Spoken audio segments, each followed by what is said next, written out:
All right, I gotta go back to the no background uh, Zoom background.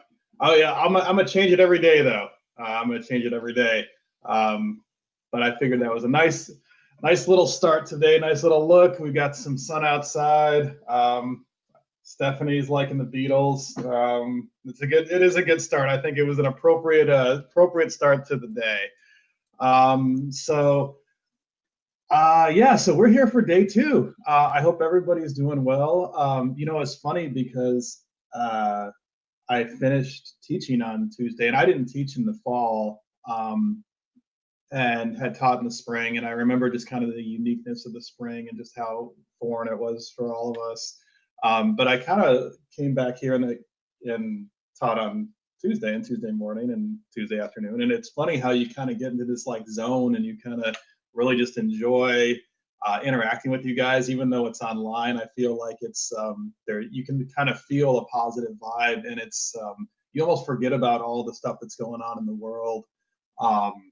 And I went out for a walk after classes, and it was like I like forgot that I had to like avoid people and like socially distance. So hopefully you guys are waking up and kind of going through the same thing and allowing yourself to just get into like a zone or get into a rhythm and just say like I can kind of forget about a lot of stuff that I'd like to for a little while, even if it's not as easy as it would be in person. So and I also, when we were off teaching in the fall, was ironically we said, we are happy to not be teaching in the fall because I feel like there's going to be a lot of emotions around the election in November, but we were delayed. So emotions are running rampant, but we're going to be here and we're going to make this space a place that I think we actually want to be. So we're on to day two. Got a great question that popped right up, and I think the chat is working quite well. I get a little distracted by it, so I'm like a little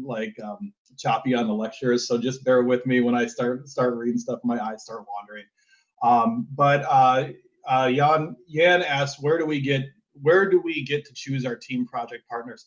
All right, this is going to be up to you guys, and I'm going to give you guys a platform to do this in just a second. I'm going to ask you a little bit more about it, but that's going to be ultimately up to you, how you make that connection. But I'm going to ask for your advice on how to facilitate that a little bit. So I'll get back to that in just a second. Just a little bit of housekeeping here before we get started, and I do have a question on Poll Everywhere that's more housekeeping than anything, and I just want you guys' opinion. But I've got problem set 1.1 posted. You guys can start working on that. It's a little bit of a review, but a little bit of a new twist on some of the things that you did in the past. So just start working through those.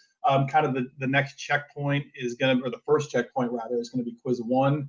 That's going to be next Tuesday, like not next class, but the class after. And you guys will have a bunch of information about the setup of that. So that's kind of our first just goal to meet.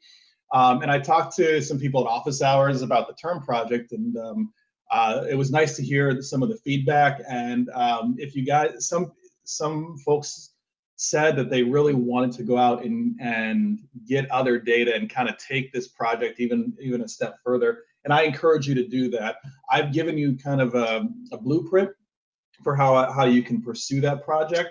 But if you want to go to other data sources, you can go to data from the CDC, right? From the CDC, from the World Health Organization, et cetera. It doesn't have to just be the data source that I told you if you find yourself going down a different path or a different route. In fact, I encourage you to do that because that's going to make the project ultimately a lot more fun and a lot more interesting. So, but if you have questions about that, the folks that I've talked to about those projects already have been excited, and it's made me really excited. So I'll be happy to talk to you about that. But kind of as we get going, I always kind of want to start the day asking you some questions and kind of seeing how you guys are feeling about things. But I actually I have a very specific question for you. I love the chat on here. I love the connections. I have an iLearn discussion board, but I know, like you guys, I find them so clunky. It's just such an amazing clunky system that seemed to persist over time. Like inertia is a hell of a thing. In my other class, and some of you guys have taken that class, we use Top Hat. it was cool in person, I think, but online it's so vital and makes the message boards are just hopping there. Colleagues have used Piazza. I've heard of Discord, but I don't know what that is because I'm old. So what is your preferred format of communication? And then I can work with that. And if you guys can I might ask you for questions, right? And see what you guys, sorry about that. When I can start to go down here, right? I'll play a little bit as these come in. Little preview of the weekend.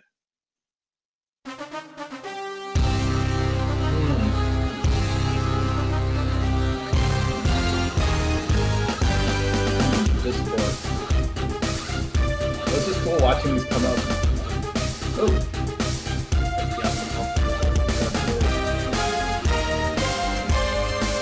Come on, open up. There we go.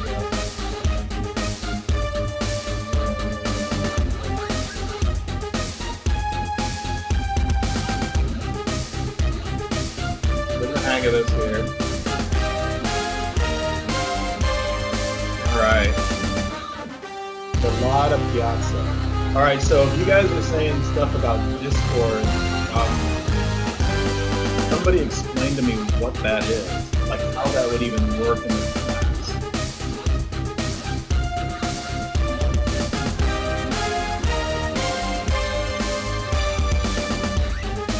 All right, I like that. Okay, so Discord is separate, like Skype. So, all right, this is good information. Okay. All right. Yeah, I've used Slack. I've used Slack. So, all right, so I'm seeing a lot of, this is like kind of cool. This is really good feedback. So I'm gonna think about this. I might reach out to a couple of you if you guys have some ideas. We'll see if we can get this discussion board rolling like it is in my other classes. So no, this is great. This is great. So all right, so let's see this here. See if I can do this. Visual settings. Let's see a visual word cloud. That's even better. Got to still learn and pull everywhere too, but you know, this is good. This is really good to see. I appreciate the feedback, guys, and I'm going to keep asking you for feedback, and I'll definitely keep you posted whatever we end up doing. So, okay, all right. So that kind of got me some information. Now it's time for me to give you some information about health economics. Okay, so all right. So last class, and again, thanks for doing that.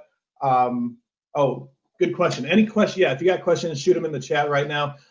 For the project, can it be individual? Absolutely. This is a time period in life where I think having choice and having freedom is like really, really valuable. So if you want to work with somebody, if you know somebody in the class, if you're kind of looking through the participants and are saying, oh, I remember working with that person, I've seen that person, I sat next to them, definitely reach out to them, potentially see if there's some ways to collaborate. But also, there's definitely no requirement if you want to just pursue something yourself. I can completely understand that for sure. So, okay. Anything else? Good question. Any other questions? All right. So I got the Discord and Slack thing to look into. All right. Well, and I'll keep you guys posted. Okay. All right. So let's get started for the day. And as most of you guys have had me, you know, I like to kind of double back on the day before and kind of think about where we ended. And where did we end last class? We ended last class by talking about the rising costs of healthcare expenditures, right? The amount of our GDP that we put towards healthcare spending. And we see here, this is just one way of showing it. There's tons of different ways, tons of different graphs that show essentially the same thing. And it's saying that we had 5% of our GDP put towards healthcare in 1960, and this has gone to approximately 20% today, right? So we've got this rising cost of care. Then I told you guys to take a look at some of the links that I sent you about the EpiPen, and that's going to really shape how we think about and model out these rising healthcare costs. right? And here's one way of kind of looking at how big these costs are. And we saw this last class where medical care has increased significantly more than all other items since 1960, and essentially all other items except for tuition since 1990. But we're going to see a question was brought up about insulin last class, and I'm going to show you how that compares to all of this in just a second. But I ended last class, the very last part of class was talking about EpiPen. Okay, was talking about EpiPen. So kind of look at this as a case study for this growth rate or this increase in spending or healthcare expenditures, right? And so in 2007, a company called Mylan, right? They bought the EpiPen, we'll say device, all right? So kind of an interesting thing about EpiPen is that EpiPen itself is just delivering this anaphylaxis for people who get allergic reactions.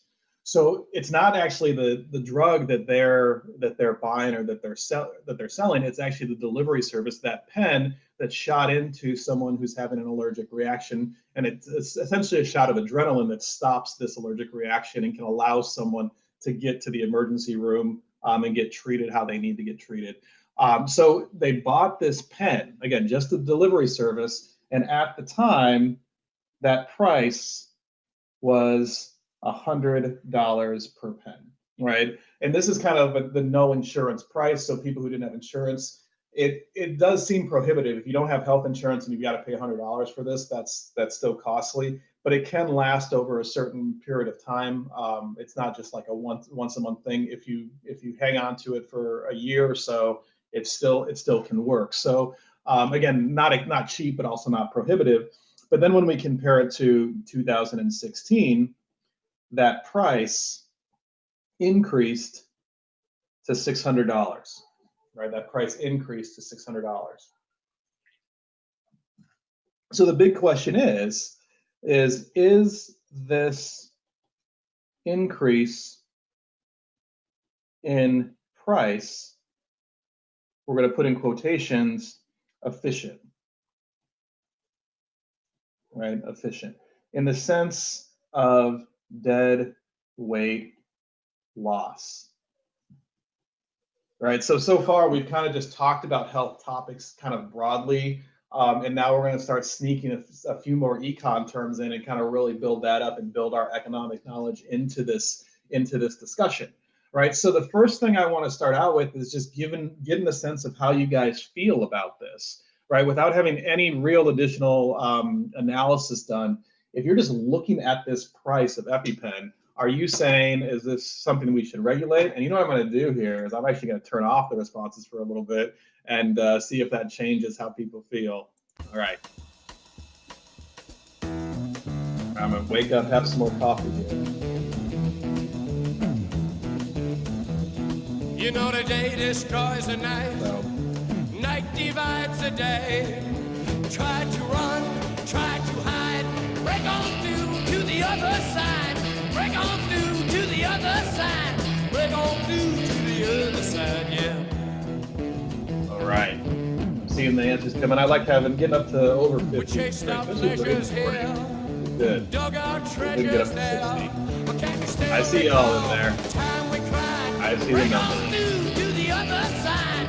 Break on through to the other side. All right. So here we go. What are the responses? All right. So we've got a couple agrees, a couple strongly agrees, and then we've got a disagree. We don't have any. We have someone. We got someone out there saying strongly disagree. So we've got a predominant number of folks that are saying agree or disagree that the government should kind of keep that price at $100, or maybe something along those lines. Whatever the number is, it's something that seems to be the predominant feeling. There are some folks that disagree. If you do disagree, definitely put it into the chat if you want. You can definitely raise your hand. I'll call on you too. I know it's 8 in the morning, so talking isn't necessarily the first thing you want to do when you get up out of bed, but I've been up for long enough. It's okay. Okay, so how are we going to approach this? How are we going to kind of disentangle what the maybe right answer is, or how do we even just assess this question? Well, what we're going to do, right, is we're going to start out by saying, let's go ahead and model. Let's use what we know. Let's model this EpiPen market with a supply demand model. I use model a little too much in that sentence. Don't judge me on that. It's early. All right, so how do we do this? So if you remember back from even Econ 2 and Econ 3, but most recently 104A and 104B potentially, all right, we've got, when we want to know how to assess a market, right, we can just go ahead and say, let's say that we're in equilibrium. We got demand, we've got supply, we've got quantity, we've got price. All right. If this is the EpiPen market, we could say that the price in 2007 is $100. All right. And then we've got a quantity in 07 that's right here, and we'll just call this an equilibrium 07. Okay. So what's kind of nice about this is that, and that's what's so valuable about something like a supply-demand model, is we can just go ahead and say, look, we can just put ourselves in this point and say, if this market is perfectly competitive, well, geez, then we can just say that the reason the price is $100 is because that's where supply and demand intersect, right? So a big assumption that we're making here is we have to assume that this EpiPen, right, this EpiPen is part of a competitive market, right? It's part of a competitive market. So when we have a competitive market, I could ask you guys, this is something I would ask you guys out loud in person, and I think at 8:20 in the morning, we have a couple people responding, because I'd say, well, what characteristics align with a competitive market? What has to happen for a market to be competitive? Well, one of the things is that the price has to equal marginal cost. This company, right, or all companies, have to be price takers, right? They just get the price given. The price is given to them is essentially $100. The market has determined that. There's really no firm that can alter the price by themselves. It's going to have to be an entire market. There's also easy entry and exit. And we're going to see this a little bit more and more throughout the entire term, but you guys have seen it already right now. And again, I don't want the whole class to be about COVID, but I think it's a great example that we can bring in when it's appropriate. And if you think about the vaccines that are coming out, they were developed actually back in January, right? January and February, these things were ready to go, but why weren't they released? Well, there's a long approval process. So even though somebody might have a good idea in the healthcare industry, you can't just enter the market tomorrow, right? There's a long regulation process. We'll talk a little bit more about why that is later in the term. Identical products. Well, so here's what's kind of funny when we're talking about EpiPen. EpiPen itself is the only pen out there at this time period, or in this time period, but the adrenaline that it's shooting is very widespread. It's very findable. So in one sense, you have only one seller of a product that's very widely used. So it's a weird market in that way. And then the last one that I'll point out right now, lots of buyers and sellers. Right. So in this case, there's only one seller of EpiPen during this time period. So what you should be saying to yourself, and I think a lot of you might be saying to yourself, is, wait, so why are we even modeling the EpiPen market with a supply and demand model? It's a great question. It's really just going to give us one side of the market or one situation, and then we have to be able to actually defend that assumption. And it's unclear if that's going to be the case as we get more and more into it. Okay, so we've got demand 07, we've got supply 07. What would cause the price of EpiPen to rise in the next 10 years if we're looking at a supply and demand model. So what causes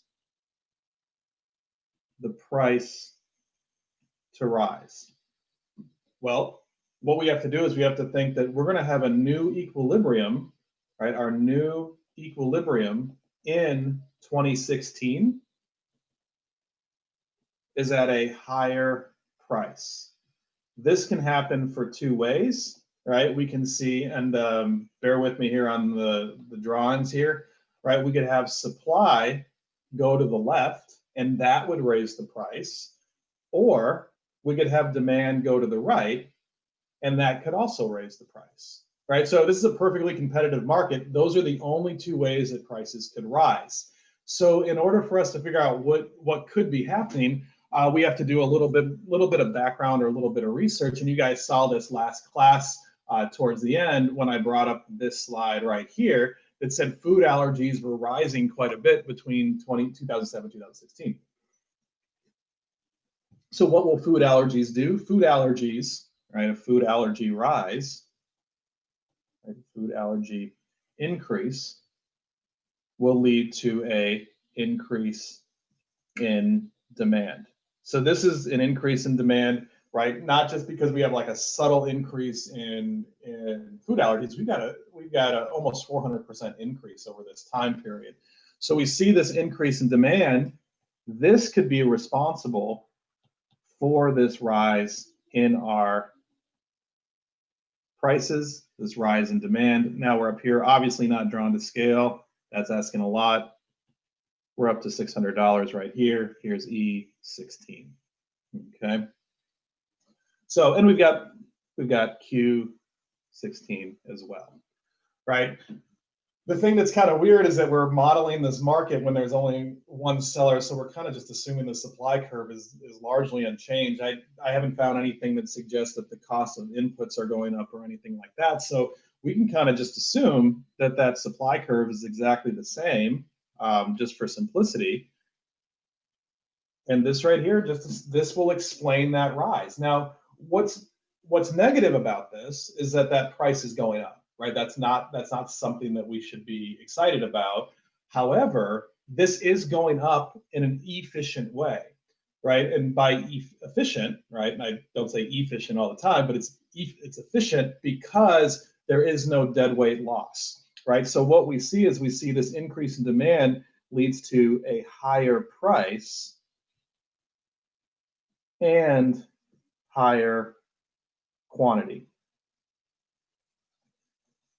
Right, higher price and higher quantity, right? In this case, there is no dead weight loss. Okay, there's no dead weight loss. So this is, again, kind of one of those scenarios where you would say if there's a big increase in demand for something, the price goes up. It's hard to say that we have this complete societal loss because we've got this rising cost of production as we increase Q, right? That's got to be compensated somehow. That's paid for by the users.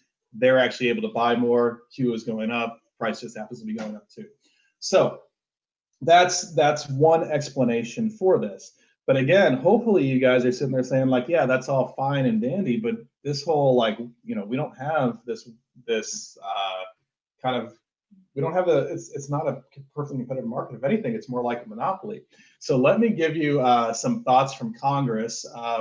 That this was at a couple years ago. I'm going to share this with you. I think this will come up. Bear with me here. This is kind of this is just a quick video. I think you guys will be able to hear it okay. I'm going to do one other thing here. Okay. So check this out. I'll be chatting with you guys along the way. I'm not playing music because I want you to listen to this. So check this out. This hearing is critical because yet another drug company, Mylan, has jacked up the price of a life-saving product for no discernible reason. I know there is considerable concern and skepticism about the pricing of EpiPens, and I think many people incorrectly assume that we make $600 off of each pen. It's simply not true. After subtracting EpiPen-related costs, our profit is $100 or approximately $50 per pen. I wish we had better anticipated the magnitude and acceleration of the rising financial issues for a growing minority of patients who may have ended up paying the full wholesale acquisition cost or more. And if you listen to your testimony, you'd never know what the uproar is about.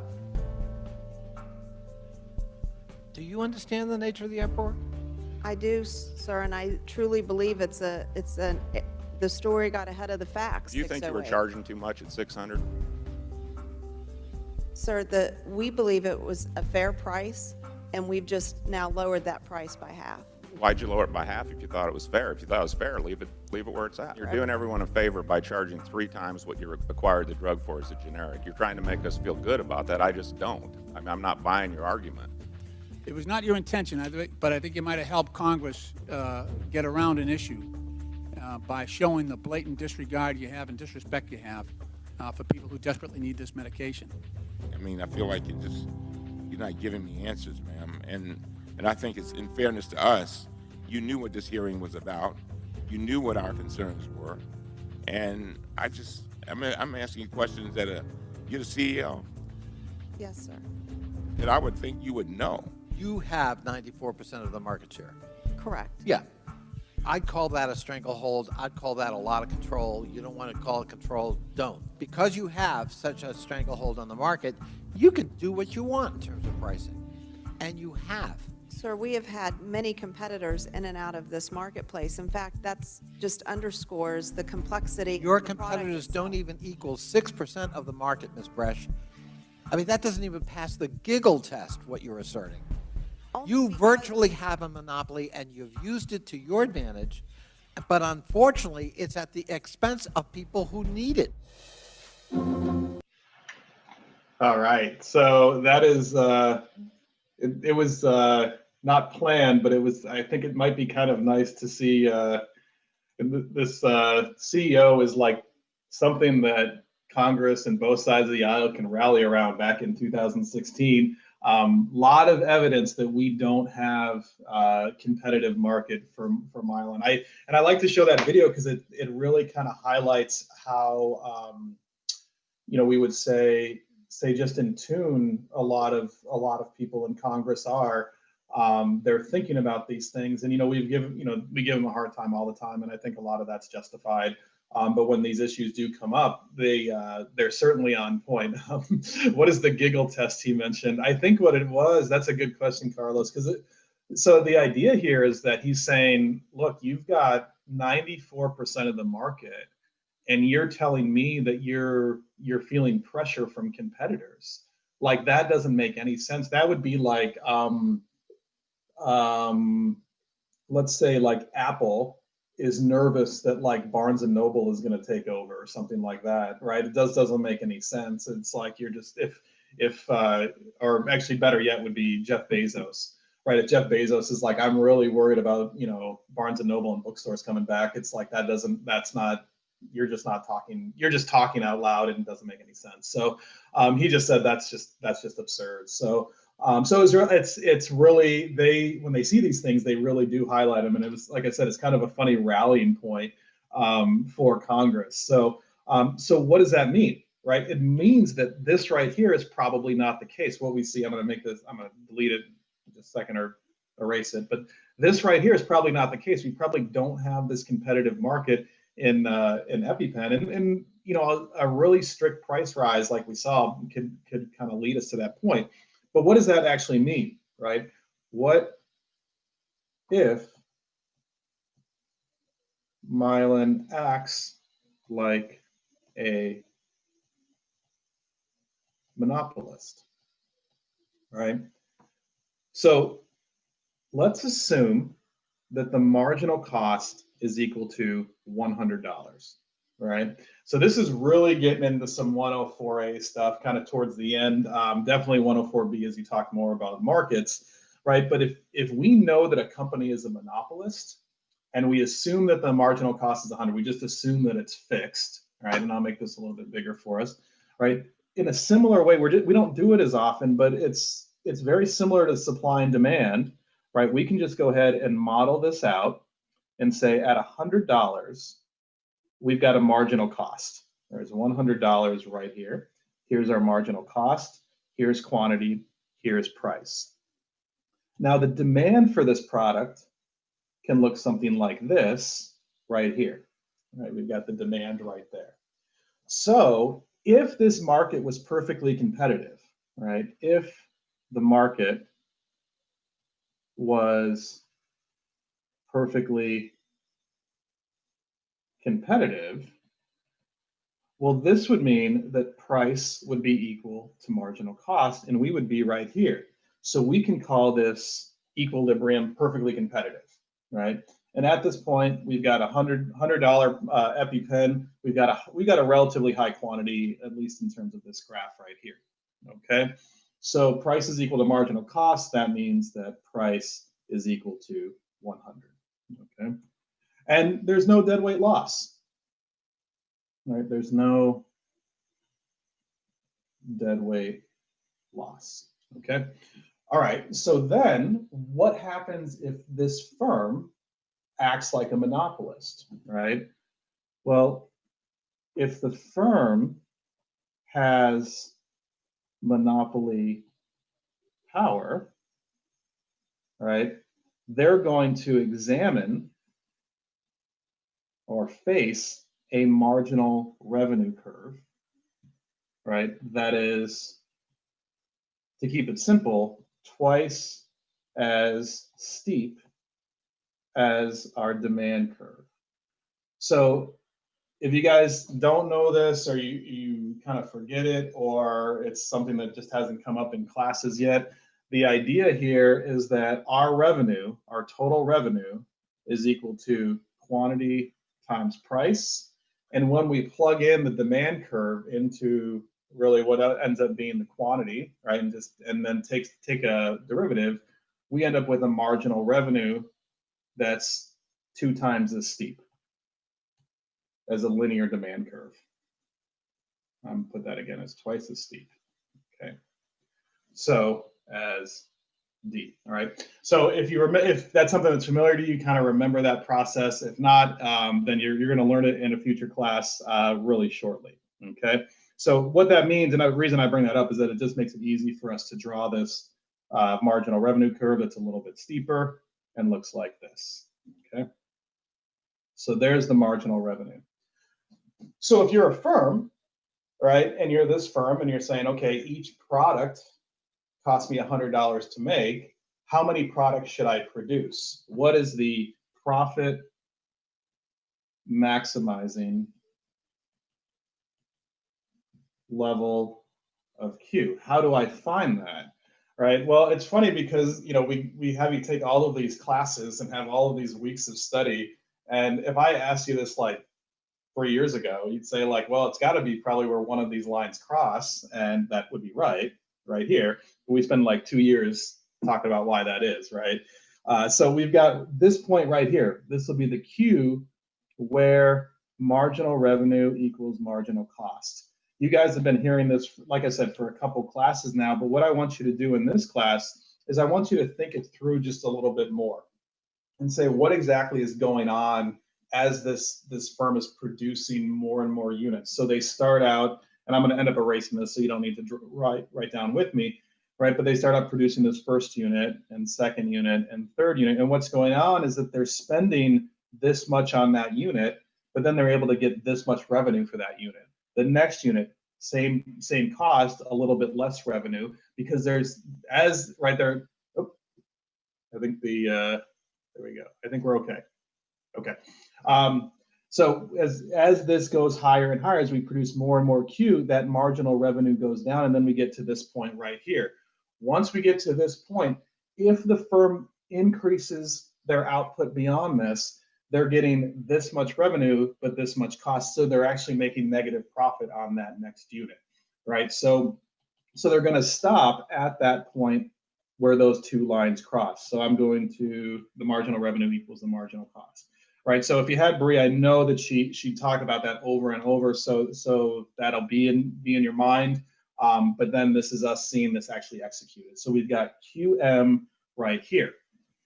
But what makes a monopolist kind of, I don't want to disparage anybody today or anything like that, but what makes the deadweight loss occur though is that their marginal cost is this much, their marginal revenue is the same amount, but they actually charge up to their demand curve, right? So we could say E monopoly right here, and here is our $600 price potentially. Okay, so this is where, again, we create that deadweight loss. We can create that increase in prices. So you could imagine that maybe Mylan, they said, we're going to buy this product. It's $100. We're charging $100 for this product right now. But it turns out that we can charge $600 and we can actually make more money. We can make more profit, right? Because we're going to be operating closer and closer to where marginal revenue equals marginal cost. Okay, so just to finish this up, we would say we will charge.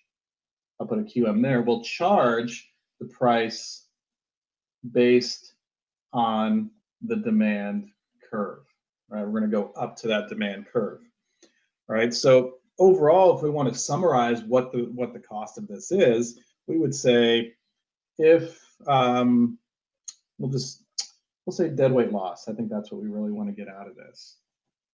All right, deadweight loss is generated, and again, in other classes, you've learned about what deadweight loss is. You've learned about where it's at, but now we can kind of see a real tangible cost of that deadweight loss, right? So if I was to ask you where that deadweight loss is, this is where being in person is going to be more helpful.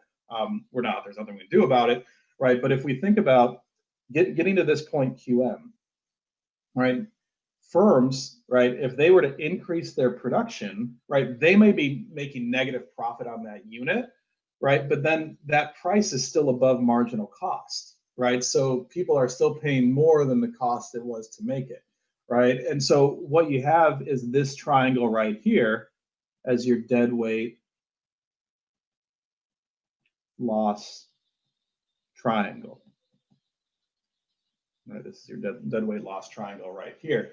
And so if we think about what this really means, this underproduction, right, this underproduction of Q, right, because Q monopoly is less than Q perfectly competitive, right, this might result in very poor health outcomes, right? This is no longer like a PlayStation 5 or something like that. This is actually a health outcome that these individuals right here, they're not able to get that product, right? Get that product. So so again, it's one thing to say, yeah, we've got either a competitive market or a monopolistic market or some sort of market power in our healthcare industry.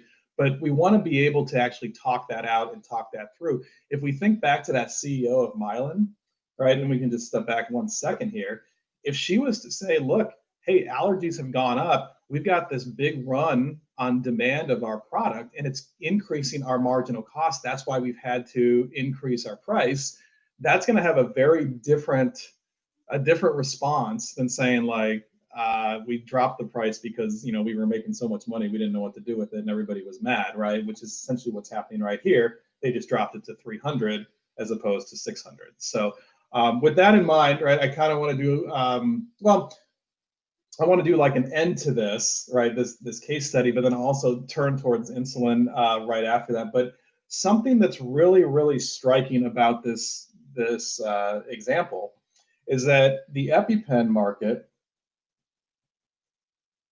Right, the EpiPen market in Europe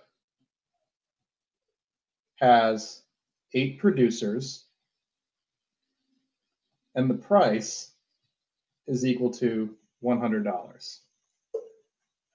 A competitor joined this market of Mylan's. This was back in 2017, and this is a little small, so I'll blow it up here. Right, the market for EpiPens, right, was knocked down by 40. They lost 40% of their market share. So by that time, the price had gotten up to about $750. And then this new generic came in and we can think of it as right here, this one right here, right, came in at $400 and still really high compared to the $100, but took 40% of the market from Mylan. So Really just an interesting scenario, interesting case study that does highlight what can happen in our healthcare industry. So let me ask you one more time real quickly, and we can just take a break, play a little music, kind of digest this. Did you change your mind? If you did, let me know.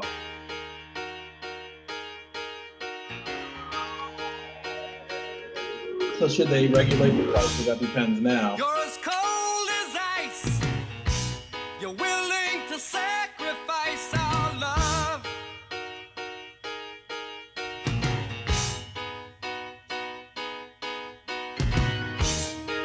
You never take advice. Someday you'll pay the price. I know. All right. I've seen it before. It happens Look at that all kitten the on this boat everywhere. time. Closing the door, you leave the world behind. All right. Digging for gold, you're throwing away a fortune and fear. I see you guys want that Spotify music playlist. Maybe this means okay, what do you guys get? Pretty similar distribution. A few people disagree a little bit more. I wonder if that may be trying to think more about the regulation of the market as opposed to regulating the specific company itself. So if they came in and said, you know, we've got to make sure, back up just a little bit, make sure that these competitors can get in a little bit easier, maybe that will just take care of the situation on its own. I'm guessing, I would ask you guys out loud if you want to put in the chat box, definitely go ahead. But then at the same time, there's still a predominance of regulation here. And again, I think that speaks to a lot of it speaks to the nature of how we're feeling about the healthcare industry right now. Last class, I didn't get the name, but there was a question or mentioning about insulin as well. And this follows the same kind of storyline as the EpiPen, except it turns out that it's actually a little bit more complicated and a little bit more, we'll just say, striking. So let me bring up this. This is in my other slides here. What you're looking at here is you're looking at price changes from January 1997 to, oh, Kayla, yeah, Kayla, you asked about this, right? And you said something, you said, what about insulin prices? Didn't they go up? Yeah, it turns out they went up a little bit too, right? So this is it.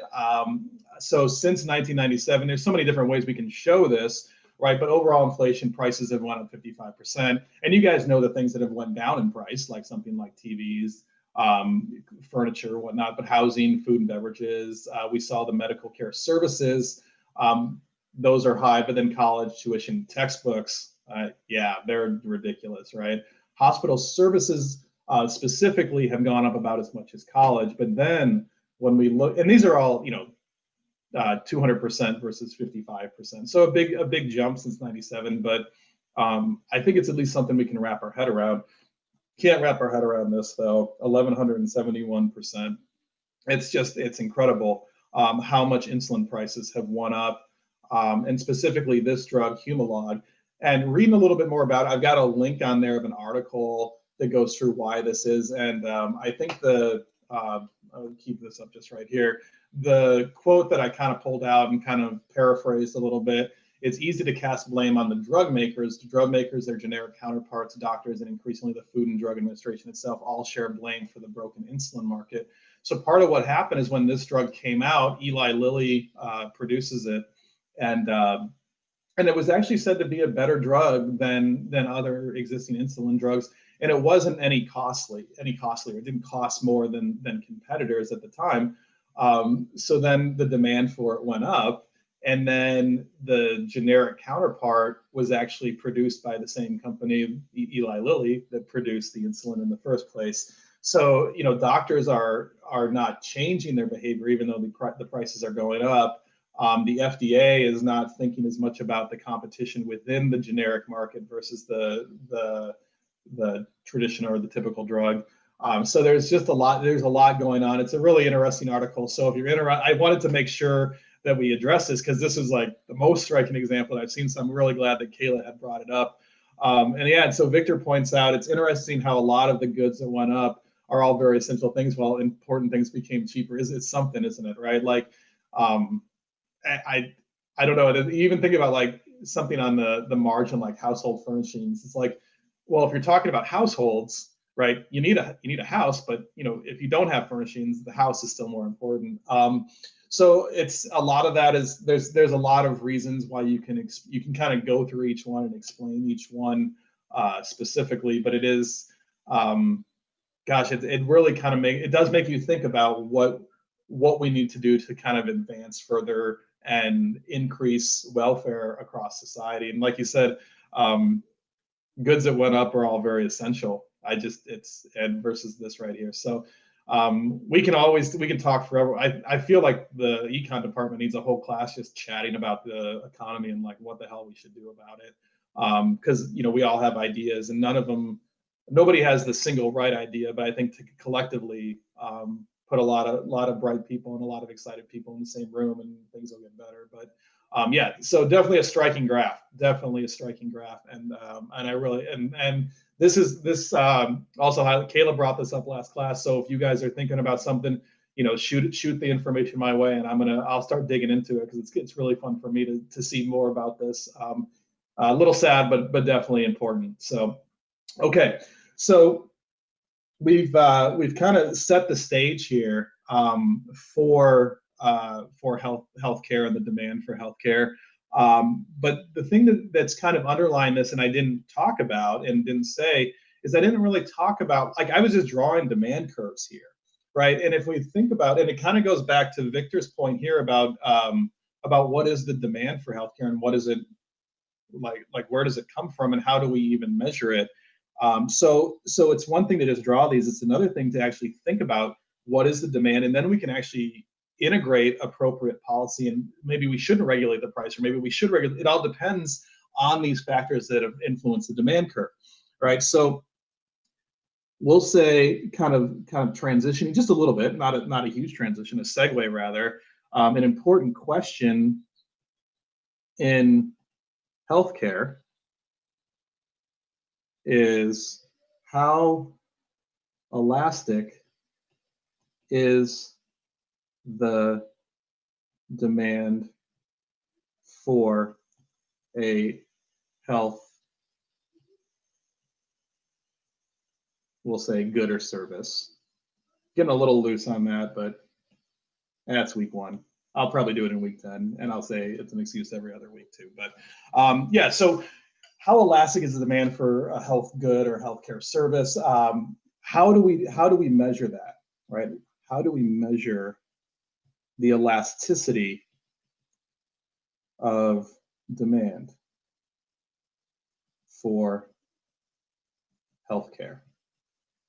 Right. So if you think, and this is all kind of tying together, if we just take like just a half a moment to just step back and say, this deadweight loss triangle, this will go away if we have a certain elasticity of demand, or at least lessen if we have a certain elasticity of demand, right?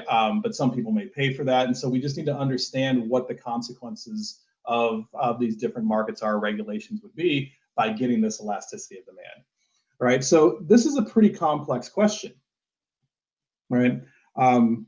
We'll say the complex way of doing this is we're going to go out and ask the entire population, right? The entire population, how much they are willing to pay for a doctor's visit. Okay. So if we want to get the demand for healthcare or demand for doctor's visits, we've got to go around and we've got to say, go to your neighbor, say, okay, so how much are you willing to pay for a doctor's visit? Maybe how often are you going, right?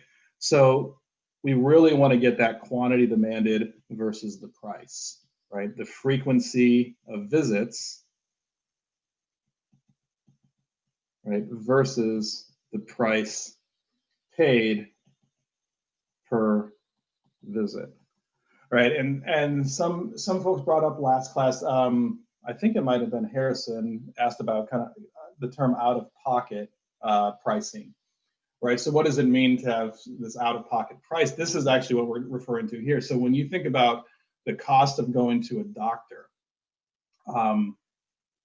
you don't know how much that doctor is actually getting for that visit.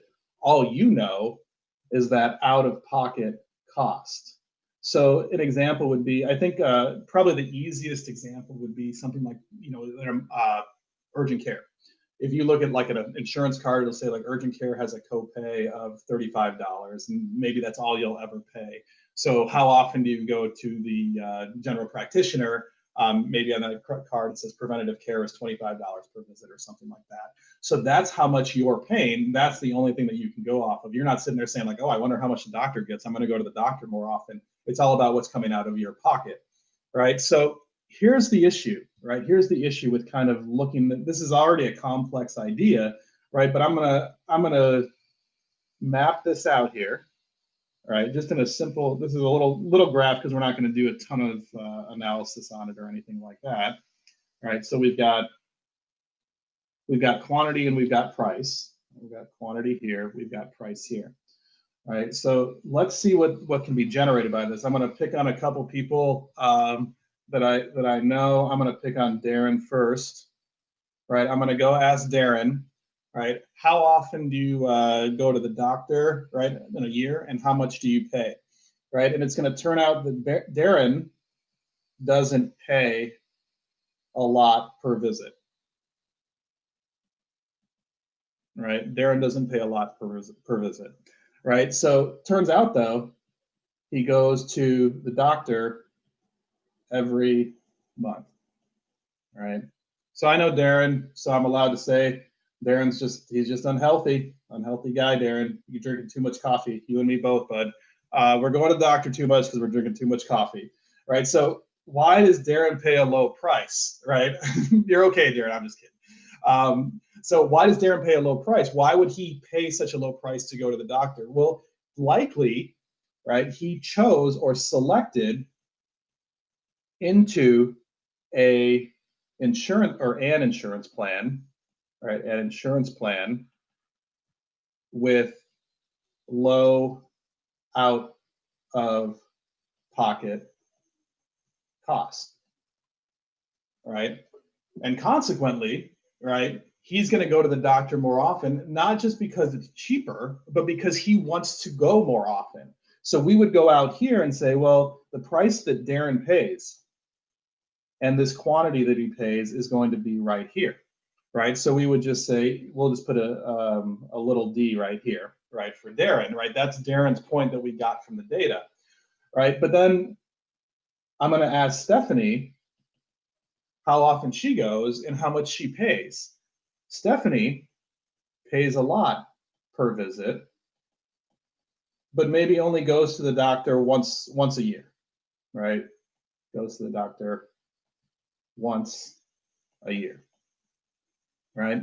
So what did she do? Well, Stephanie knew that she wasn't going that often, right? She's got a healthy lifestyle, right? She's not drinking as much coffee as Darren and I. Yeah, Zahara, you're saying this is like the health insurance experiment, right? Like I'm like putting Darren into one category and Stephanie into another, right? And Stephanie, right? It's kind of the opposite. I'm glad you brought that up though, right? She selected into an expensive plan, right? And the reason is because she knew that she wasn't going to go to the doctor that often. So she was like, if something maybe serious happens, I'm covered there, but I don't need to go every week or every month, right? So the price that she's going to pay per visit, we'll put PS right there, and I'll put S right there for Stephanie, and we'll put QS right here. Right, so now I've got these two data points. It's funny that I didn't mean for them to be supply and demand. This is what happens when you do things on the fly, right? This S and D, right? So this is just our small s, small d. These are the data points that we've gotten from these two individuals. So if we were to map this out, right, and say, well, what does the demand for these services look like? We would say it looks something like this, right? So we've got, just looking at the data, right, we would say this is our measured demand, right? I just look at these two individuals, right? map it out. And, you could do it on average, like at this price, what's the average amount that people go at this price? What is the amount on average that people visit the doctor? So we have this kind of flatter demand curve, right? In that sense, what it's saying is that as that price goes down, right, we're really responsive to going to the doctor more often, right? But this is painting a kind of an incomplete picture, or maybe a misleading picture compared to what the true demand is. Because what we've done by saying, let's go ahead and connect Darren and Stephanie together, like in terms of this demand curve, and using their individual outcomes to make a demand curve, they're different people, right? The reason they're on different parts of the demand curve is because they've selected different plans. They have a different health status, right? In fact, if Stephanie had a lower price, let's say Stephanie faced Darren's price, maybe she'd go to the doctor once more every 18 months or something like that. She'd go, twice one year and one the next year. But she's like, I don't really need to go to the doctor. Her personal demand curve may look something like this, right? So that would be her personal demand curve, because she's just not gonna, it's not like going to the doctor is that fun, right? It's cheaper for her to go potentially, but she's not gonna go that much more often. And the same thing for Darren. Darren selected into this price, giving him a more expensive out-of-pocket cost doesn't mean that he's going to stop going to the doctor, right? He kind of went into that policy because he needs to go to the doctor more often. So when we think about the measured demand, we've got this flat curve, but if we were to ask Stephanie the specific amount that she would go at each price, and Darren the specific amount that he'd go at each price, we'd see a more inelastic curve. So when we put all this together, and I can draw this in green here, we would almost take the average demand curve of everybody and call that the true demand, right? Call that the true demand. All right, so this is kind of a weird concept and a weird way to think about demand for healthcare, right? But it's really highlighting what Zahara brought up about this health insurance experiment that we'll talk about in just a second. But to really drive this point home, I want to ask you guys a question, keep things kind of engaging a little bit. So how do we summarize this? You're trying to, I'm gonna not show responses here. You're trying to measure demand for visits to a general practitioner. You randomly ask people, how often do you visit your doctor and how much do you pay? The resulting measured demand curve for a general visit is most likely to what? All right, so how would you see this like in a quiz? That's kind of what the point of this is here. So here we go.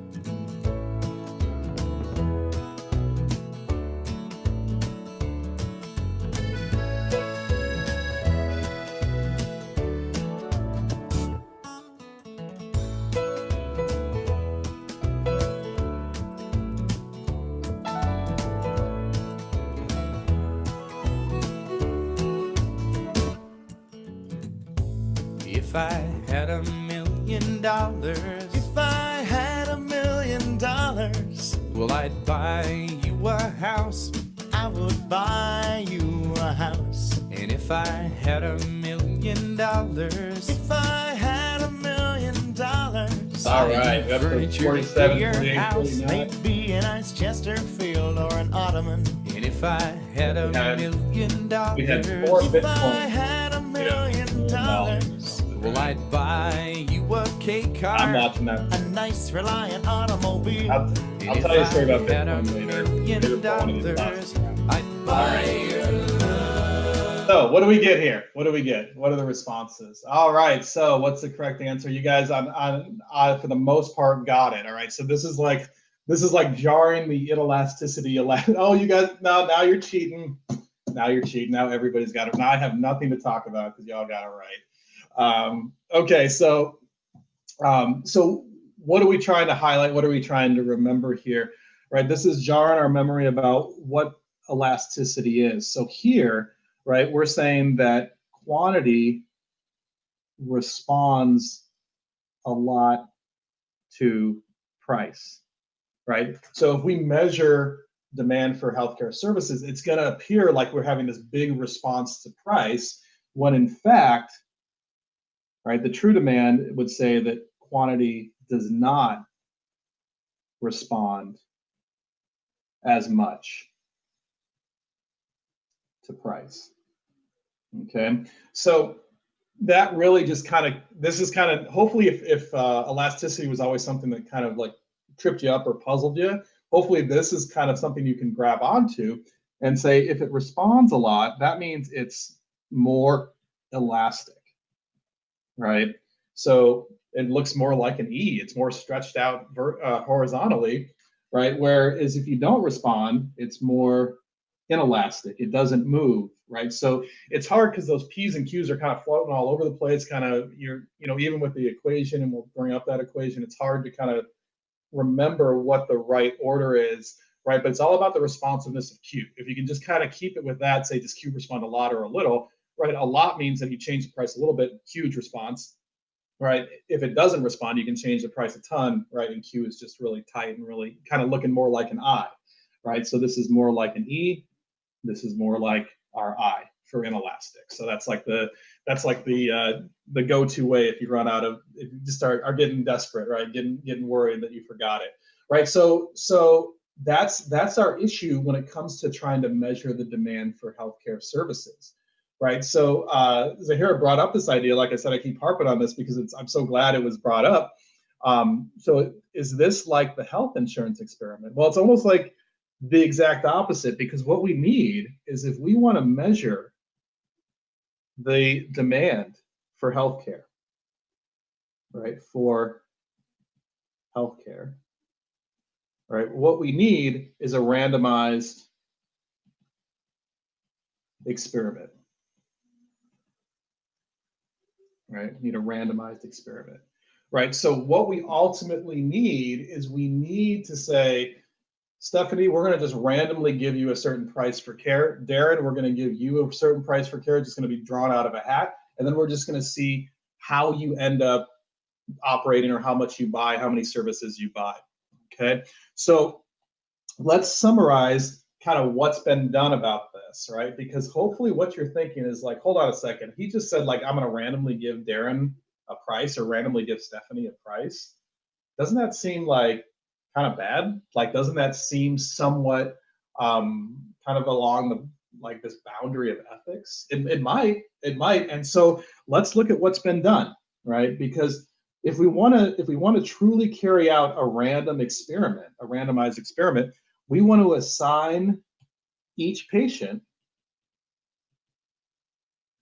into a different healthcare plan or price for care. So what we've done is we've said, Darren, you can no longer go into your plan. Stephanie, you can no longer go into your plan. We're going to just randomly assign you a different plan, right? So we are going to not allow sicker patients to select good plans. Right? We're not going to allow sicker patients to select good plans, right? And then what we're going to do is essentially say, let's compare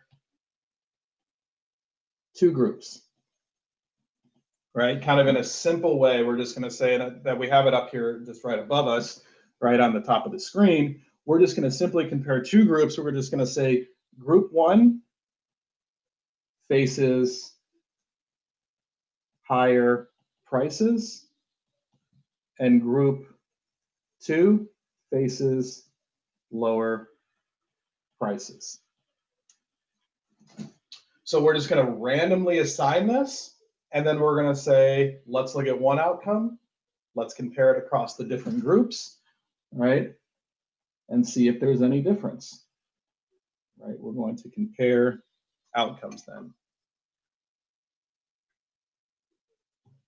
Now, kind of an issue here, and you might be saying, okay, yeah, I can see this, but if we're just saying, group one, you got Darren in one group, you got Stephanie in another group, and we just compare these outcomes, like, couldn't there be some sort of noise, something that clutters up our results? And yeah, there absolutely is.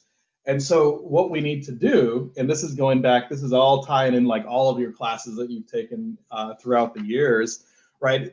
We need to have a large enough sample size, right? We need a large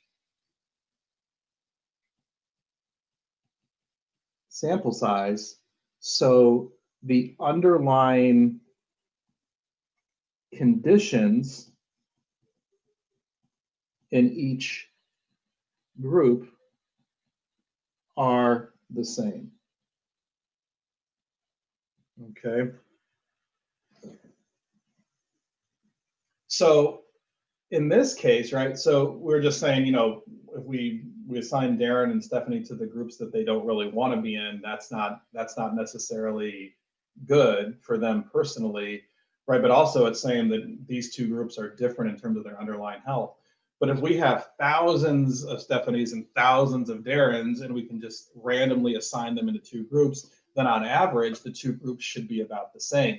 This is a common problem in a lot of trials for drugs and things like that. And actually, one of the things that I was looking at when it came to the vaccine for COVID, they did this exactly with COVID.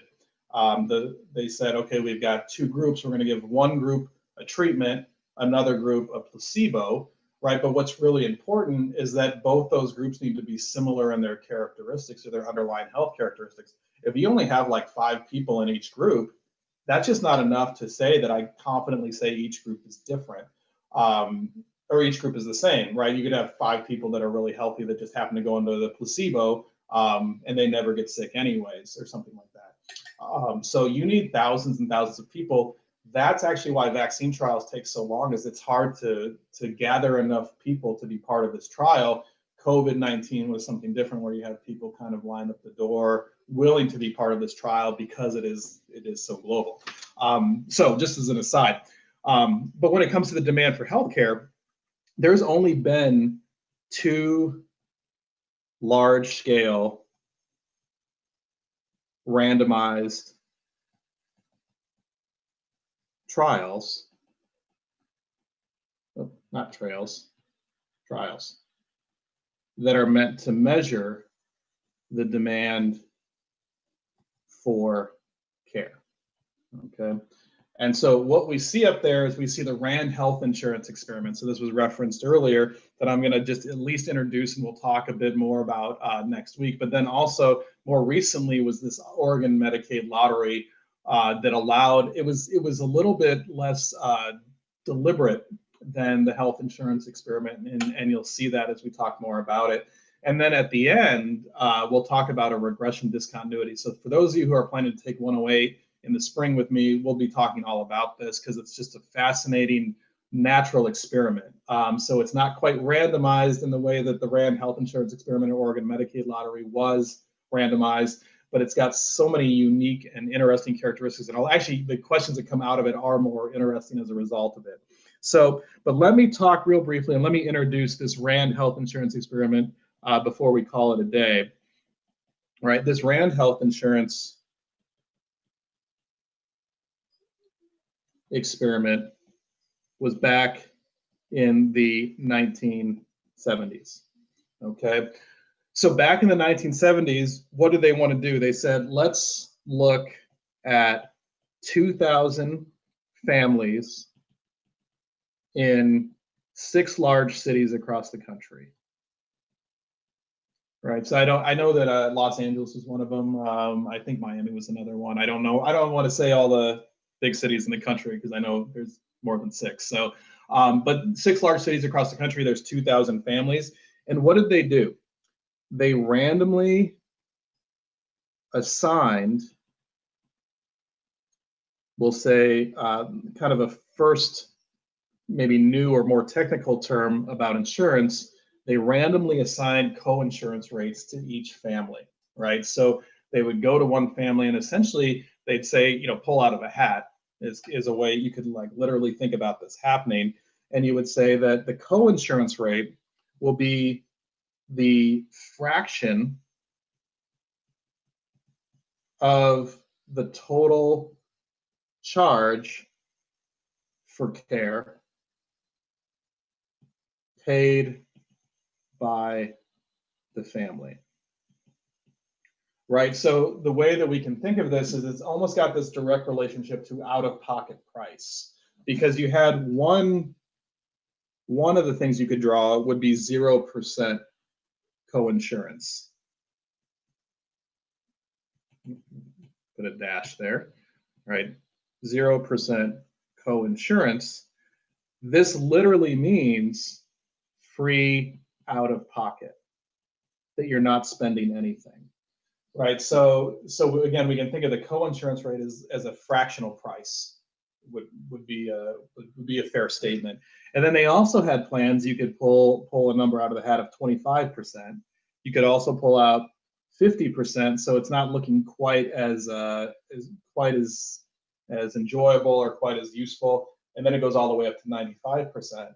So I think again, something I'd ask in class, and you guys might be thinking is, what would you do if you pulled out 95% co-insurance rate and you had to pay 95% of the charge for care?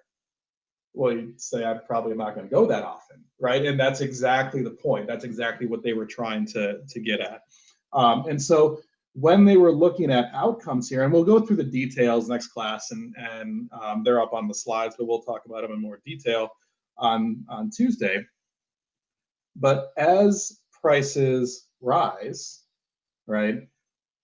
Again, you guys are sitting there saying, like, I can go to the doctor and just pay nothing, or I can pay 25% of the total charge. So say if it's a $200 doctor visit, it's $50. So if you need to go, you'll go. If it's $195 for that visit, boy, it's going to have to take a lot for maybe you to go, right? So we're going to see a decrease in utilization,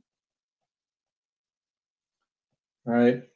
And on the flip side, as prices fall, we'll see more healthcare usage. Right? So that's kind of the big summary. We're going to get into the details of the numbers here next class, but this is exactly what we would expect.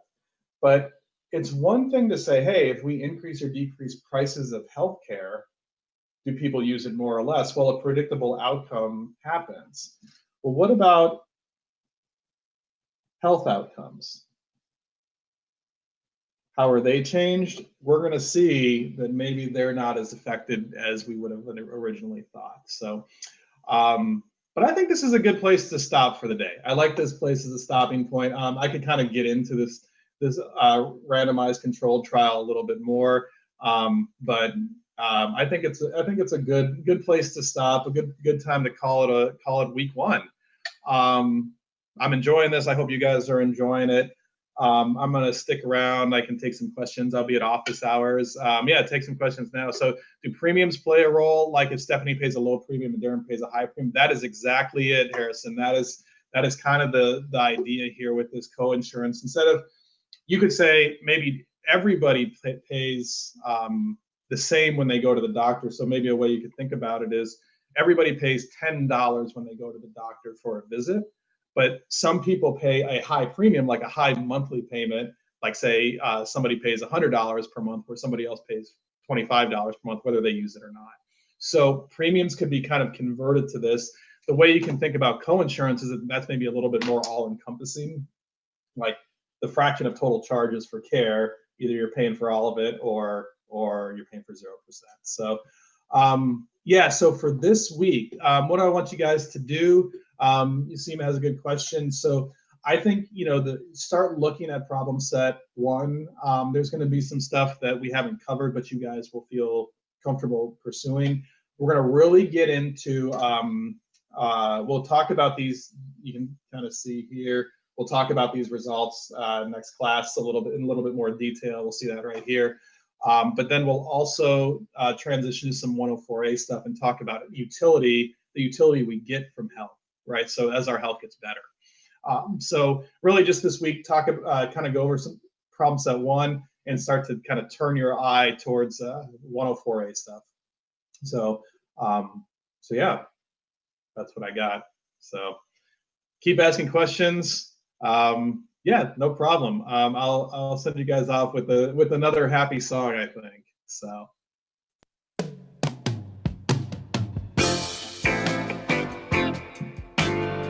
Thanks, everyone.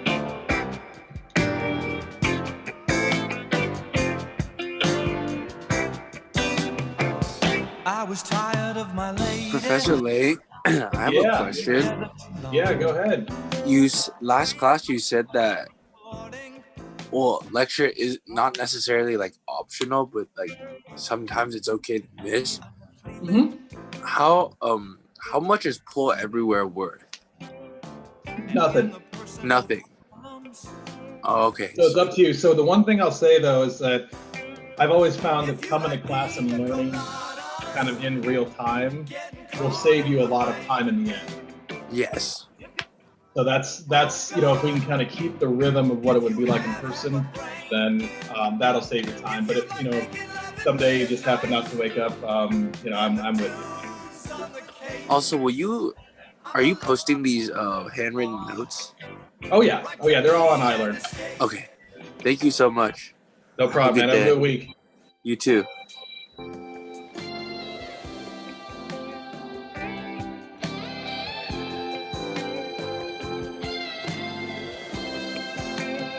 I didn't think about my lady. I know that sounds kind of mean, but me and my old lady have fallen into the same old routine. So I wrote to the paper. Hey Matt. Personal ad. Yeah, Darren, what's up, man? Nothing. How are you? I'm doing good, man. You drinking too much coffee or what? I need it. You say too much, I say not enough. But say that again. You say too much, I say not enough. Yeah, I know you and me both, man. No, I honestly I just could drink it every day or drink it all the time, but I'm like I gotta cut myself off at some point. I just limit myself now 1 cup morning and then the rest tea. That's good. I do 1 cup for class 1, 1 cup for class 2. Is your other class a big class? Yeah, it's econ 2. Oh wow. Yeah. So that one's at 11. So it's good. It's I'm like I said at the start of class. Like it's funny how much I feel like coming to class is a bit of a I don't know. It's nice to be able to get into a bubble, honestly. Like get away from stuff a little bit is how it feels. Even though we're talking about things that are certainly topical, it's just not. I don't know. Just it's nice to just be focusing on you guys and talking together. Mm-hmm. But anyways, I was wondering for health economics specifically.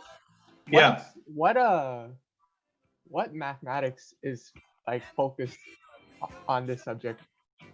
Yeah. So we're gonna get into so this is really gonna end up being a 104A application class is a way a 104B application class. And so I'm gonna bring up something just to give you a sense of what I covered like in a random class last year. Let me just go to like. So we're gonna do like oligopolies and all those. More like this, like indifference curves of how people behave when there's different plans for healthcare. Like that's we're gonna have these just like endowments, different flip and setup when it comes to trying to measure out and map out the demand for, or not even the demand for healthcare, just in health insurance and the healthcare market. So that's one random day. Let's see. Yeah, and this should look kind of familiar. Stuff like expected utility and stuff like that. So those are to me, they feel very 104A related. So we're gonna ease into it just to kind of keep people kind of get people back into the groove a little bit, but really we're gonna end up moving towards those like first order conditions and stuff like that to figure out what the optimal thing to do is. Okay. But I was just wondering, like for later on, like say higher level, what sort of like math do you end up utilizing more for like say your research? Yeah. So for that, there is kind of this idea of taking like the total derivative of things. And I can give you just like a heads up on that. Let's see, right. I don't know when this paper will actually come to life here. It's been a frustrating run here. Hold on, I gotta find it. 1 minute here. Bear with me here. Medicare submission.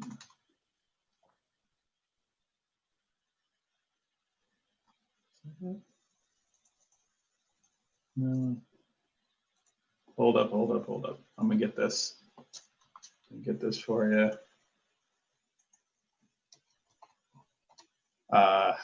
Okay. Like this right here. This is looking at what happens to the private market of patients when there's an expansion in Medicaid. And you have stuff like total derivatives that you'd be comfortable with, that you end up being able to tell a story with that. Right. And then you can attach those to like theoretical predictions. And so it's something like a total derivative will do a lot to allow you to say, okay, what is like DQDP? And so that'll say, okay, well, the quantity of this will change when the price of this changes. For me, I needed to get the change in the quantity of one group when the quantity of another group changed a lot. So that was, that's what I ended up doing. So yeah. All right. Is there any other sort of like for math in general that's focused on with health economics? Because I know, like for example, some focuses of economics utilizes different mathematics, while others focus on other